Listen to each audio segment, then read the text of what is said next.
Have you ever heard of an empire that has existed for over 1,000 years, at the crossroads of one of the most conflict-ridden regions in human history? Born from the ashes of Rome, this empire has endured numerous upheavals and emerged as a hub of art and scholarship. Its cultural legacy has left a lasting impact on the world.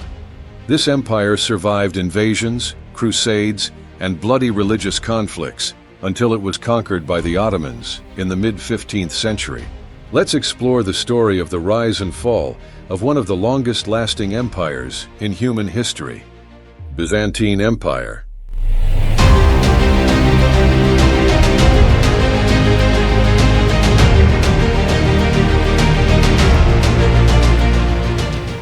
The Byzantine Empire, the forsaken child of the mighty Roman Empire.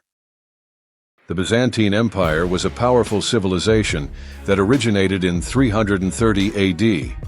At this time, the Roman Emperor Constantine I decided to build a new empire based on the land of Byzantium, an ancient Greek location. While the western part of the Roman Empire collapsed in 476 AD, the eastern part continued to exist for 1,000 years, serving as a center of creative culture, art, and scholarship, as well as an important region connecting Europe and Asia. The new Roman Empire.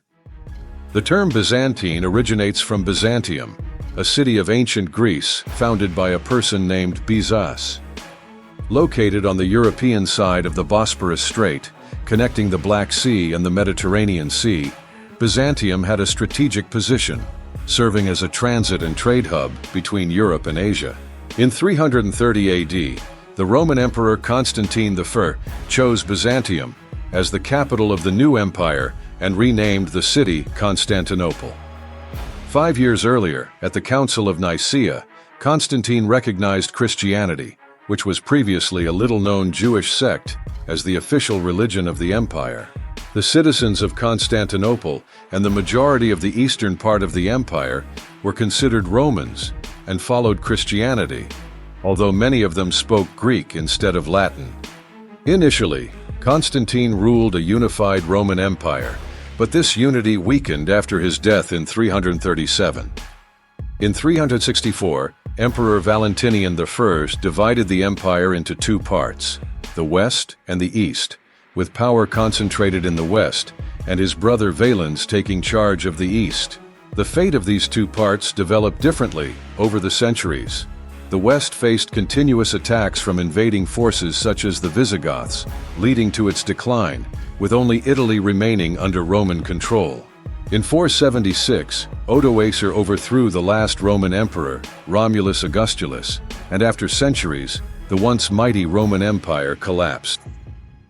The prosperous Byzantine Empire.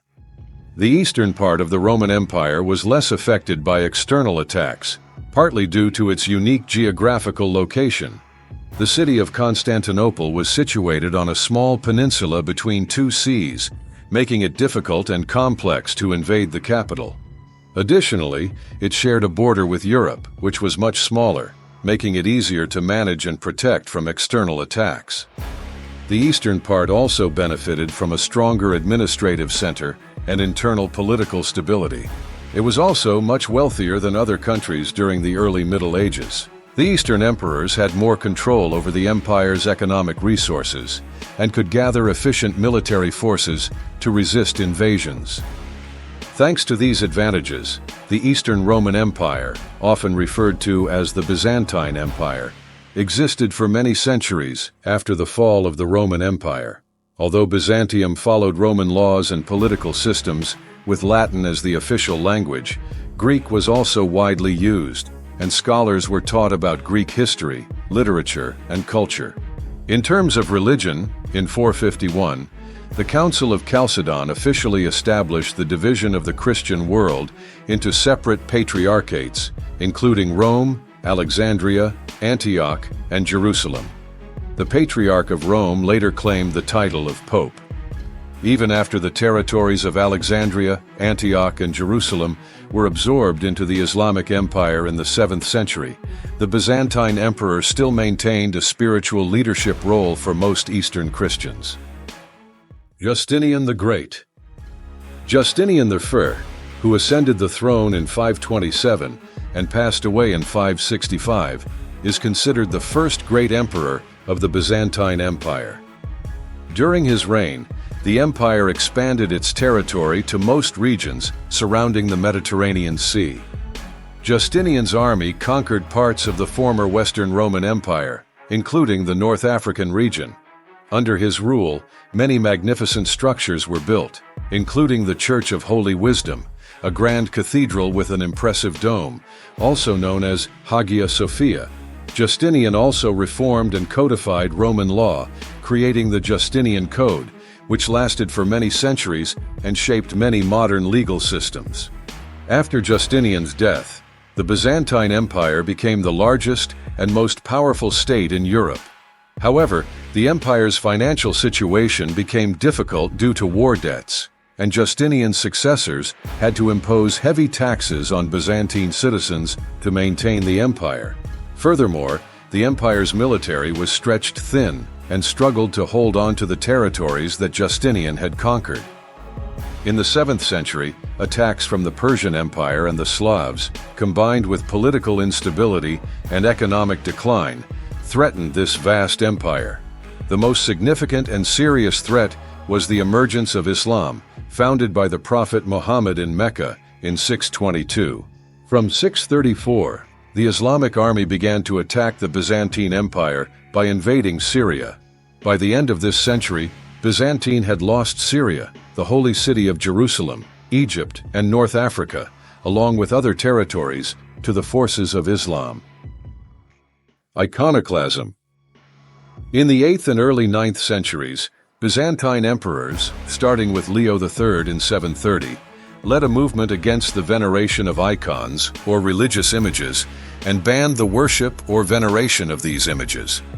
This movement, called iconoclasm, meaning breaking of the icons, developed and weakened under the leadership of various emperors, but did not completely end until 843. In that year, a council under Emperor Michael III decided to support the display and veneration of religious images. Byzantine Art.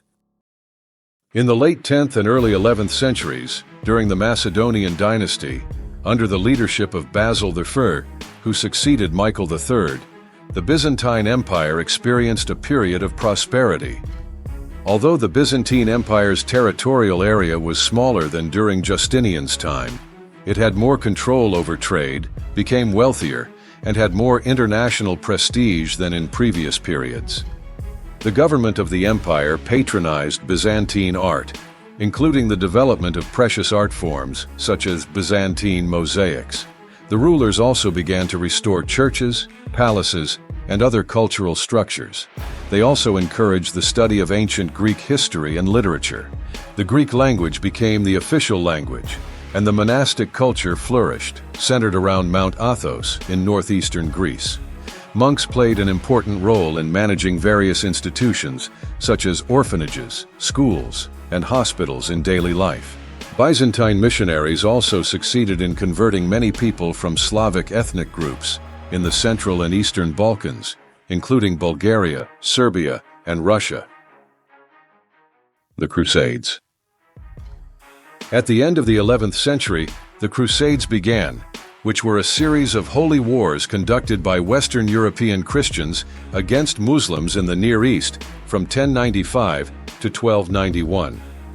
When the Seljuk Turks from Central Asia advanced towards Constantinople, Emperor Alexios I sought help from the West. This led to Pope Urban II declaring a crusade at Clermont in France, sparking the First Crusade. When armies from France, Germany, and Italy united with the Byzantine army to fight, Alexios forced the Western leaders to swear allegiance to him to ensure that the lands regained from the Turks would be returned to the Byzantine Empire. After they recaptured Nicaea in Asia Minor from the Turks, Alexios and the Byzantine army withdrew, accusing the Crusaders of betrayal. In the subsequent Crusades, hostilities continued to escalate between Byzantium and the West, culminating in the conquest and looting of Constantinople in the Fourth Crusade in 1204. After the conquest, Constantinople was controlled by the Latin Empire, but existed in a context of instability and strong opposition from the local population and difficult financial conditions. Refugees from Constantinople fled to Nicaea, where the Byzantine exile government was gathering forces to recapture the capital and overthrow the Latin regime in 1261. The Fall of Constantinople. During the reign of the Palaiologos emperors, starting with Michael VIII in 1261, the Byzantine Empire went through a period of economic decline and never fully recovered. In 1369, Emperor John V attempted to seek financial assistance from the West to deal with the increasing threat from the Turks, but was unsuccessful and eventually arrested for debt in Venice. 4 years later, as the Byzantine treasury ran dry, he was forced to become a vassal of the powerful Ottoman Empire. As a vassal state, Byzantium had to respect and support the Ottoman Sultan, including providing military assistance. Under the reign of John's successors, the empire continued to receive assistance to avoid being oppressed by the Ottomans. However, when Murad II became Sultan in 1421, it marked the end of the last period of relative peace. Murad II revoked all privileges granted to Byzantine and besieged Constantinople. His successor, Mehmed II, completed this conquest with a final attack on the city. On May 29, 1453, when the Ottoman army attacked Constantinople, Mehmed emerged victorious and entered Hagia Sophia, which would later become the main mosque of the city. The fall of Constantinople marked the end of the glorious power of the Byzantine Empire. Emperor Constantine the XV perished in this battle, and the Byzantine Empire disappeared, ushering in the long reign of the Ottoman Empire. The legacy of the Byzantine Empire. Before the Ottoman Empire conquered Byzantine in 1453, Byzantine culture had flourished for many centuries. Even in its decline, Byzantine culture left a profound influence on Western culture. During the Renaissance period, many scholars sought assistance from Byzantine scholars to translate foreign works and ancient Greek Christian works. This process continued after 1453, as many scholars fled Constantinople to Italy after the city was captured. Byzantine culture and enlightenment continued to influence countries practicing Eastern Orthodox Christianity, including Russia, Central Europe, Bulgaria, Serbia, Greece, and many others.